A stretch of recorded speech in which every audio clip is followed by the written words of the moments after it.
ঈদের সালাত একদিকে আদায় হয়, আর একদিকে ট্রাকে পিকআপে গান বাজনা বাদ্যযন্ত্র বাজিয়ে এলাকার যুবক যুবতীরা অবাধে গান বাজনা বাজিয়ে রাস্তাঘাটে ঘুরে বেড়ায়।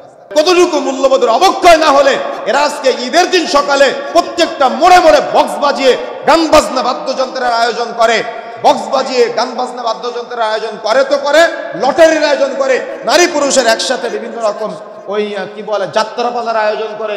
ঈদের পরবর্তী 3 দিন 4 দিন 5 দিন পর্নোগ্রাফি অশ্লীলতার জন্য ঈদের পরবর্তী 2 দিন 3 দিন 4 দিন 5 পর্যন্ত অমুক সিনেমা চলে আসে, অমুক নাটক চলে আসে, কি একটা নাম, ঈদের সিনেমা, ঈদের নাটক, ঈদের গান, ঈদের জন্য মানুষ ওই দিন নাকি অশ্লীলতার সাথে জড়াবে। তার মানে কতটুকু আমাদের মাঝে ইসলামের শিক্ষা থেকে আজকে আমরা দূরে সরে আসছি, এটা যদি আপনি একটু ব্রেন দিয়ে বিবেচনা না করেন তাহলে আপনি বুঝতে পারবেন না। চিন্তা করেন, আপনি দেখেন বিষয়গুলো মিলান, সমাজের বাস্তব চিত্রগুলো যদি এভাবে চলতে থাকে তাহলে সমাজ কিভাবে আদর্শিত হবে, কিভাবে? আর এই সমাজ যারা পরিবর্তন করবে তাদের মাঝে যদি মানবতা না থাকে, তাদের মাঝে যদি মূল্যবোধ না থাকে, তাহলে এই সমাজ আরো পরিবর্তন হওয়া সম্ভব নয়।